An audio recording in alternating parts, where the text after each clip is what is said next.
नमस्कार। आज हम बात कर रहे हैं कंक्रीट की दुनिया के कुछ अदृश्य हीरोज के बारे में। मेरा मतलब है केमिकल एडमिक्सचर्स, यानी रासायनिक मिश्रणों की। ये वो चीजें हैं जो कंक्रीट में पानी, रेत, गिट्टी और सीमेंट के अलावा मिलाई जाती हैं। हाँ, बिल्कुल। हमारे पास कंक्रीट सोसाइटी की एक तकनीकी रिपोर्ट है, तो आज हम इसी में थोड़ी गहराई तक जाएंगे, समझेंगे कि ये रसायन असल में हैं क्या, क्यों इस्तेमाल होते हैं और इनके क्या असर होता है। बिल्कुल, और ये समझना जरूरी है क्योंकि ये मिश्रण आप कह सकते हैं कंक्रीट की गुणों को पूरी तरह बदल सकते हैं। अच्छा। हाँ, मतलब उसे ज्यादा मजबूत बनाने से लेकर वो कितनी जल्दी जमेगा, ये सब कंट्रोल कर सकते हैं।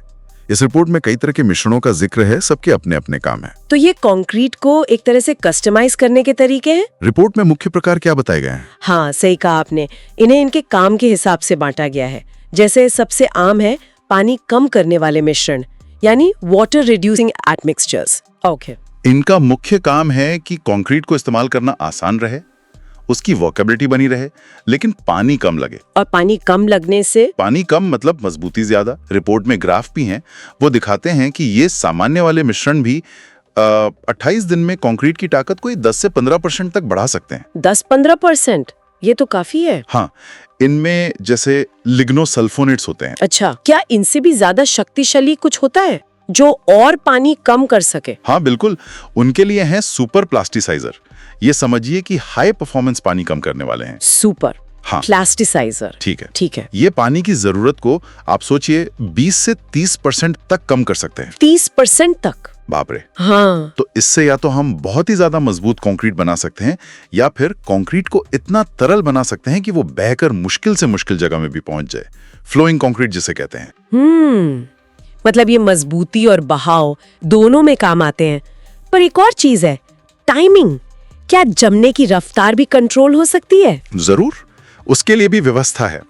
एक तरफ हैं त्वरक, यानी एक्सेलरेटर्स। एक्सेलरेटर्स? हाँ, जैसा नाम है, ये कंक्रीट के जमने और सख्त होने की प्रक्रिया को तेज कर देते हैं। ये कब काम आते होंगे? ज्यादातर ठंडे मौसम में, जब वैसे रिएक्शन धीमा होता है, या फिर जब शटरिंग मतलब वो फर्मा जल्दी हटाना हो। कैल्शियम क्लोराइड एक आम त्वरक है, पर उससे एक दिक्कत है। रिपोर्ट कहती है कि इससे स्टील की सरियों में जंग लगने का खतरा बढ़ जाता है। ओह, ये तो गंभीर बात है। कोई और विकल्प? हाँ, सुरक्षित विकल्प भी हैं, जैसे कैल्शियम फॉर्मेट। रिपोर्ट में उसका जिक्र है। ठीक है। और अगर प्रक्रिया धीमी करनी हो, मान लीजिए बहुत गर्मी है या कंक्रीट को दूर ले जाना है, उसके लिए है मंदक, यानी रिटार्डर्स।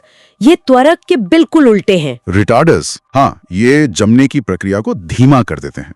तो गर्म मौसम में या जब बहुत सारा कंक्रीट एक साथ डालना हो, बड़े निर्माण में, या रेडी मिक्स कंक्रीट जो प्लांट से बन के आता है। हाँ, ताकि वो रास्ते में न जम जाए। बिल्कुल, ये हमें काम करने के लिए ज्यादा मोहलत देते हैं। ये तो बहुत प्रैक्टिकल चीजें हैं।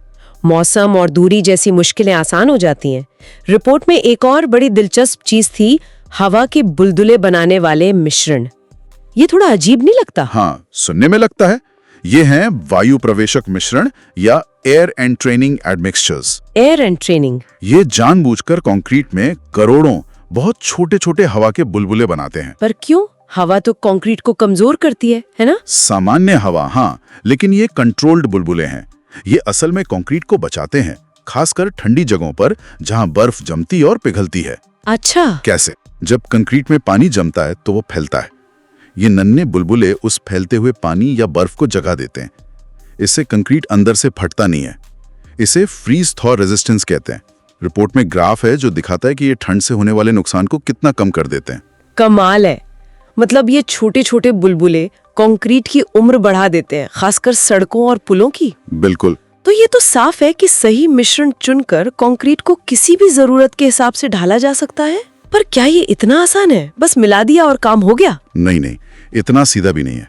रिपोर्ट इस पर काफी जोर देती है कि इनका असर कई बातों पर निर्भर करता है। जैसे कि कितनी मात्रा डाली गई, मतलब डोजेज, सीमेंट कौन सा इस्तेमाल हो रहा है, तापमान क्या है, मिलाया कैसे जा रहा है। सही मात्रा और तरीका बहुत बहुत जरूरी है। मतलब गड़बड़ भी हो सकती है? बिल्कुल। ओवरडोजिंग खासकर त्वरक और मंदक के मामले में कंक्रीट को खराब कर सकती है। रिपोर्ट कुछ सावधानियां भी बताती है। हाँ, जैसे वो कैल्शियम क्लोराइड वाली बात। हाँ, कि जहां स्टील की सरिया हो वहां उसे इस्तेमाल ना करें। जंग से बचाने के लिए। फिर इन मिश्रणों को सही से स्टोर करना, सही मशीन से नाप कर डालना, ये सब भी जरूरी है। और हाँ, अगर एक से ज्यादा मिश्रण इस्तेमाल कर रहे हैं तो ये भी देखना होता है कि वो आपस में कंपैटिबल हैं या नहीं। रिपोर्ट में कुछ और खास तरह के मिश्रणों का भी जिक्र था शायद।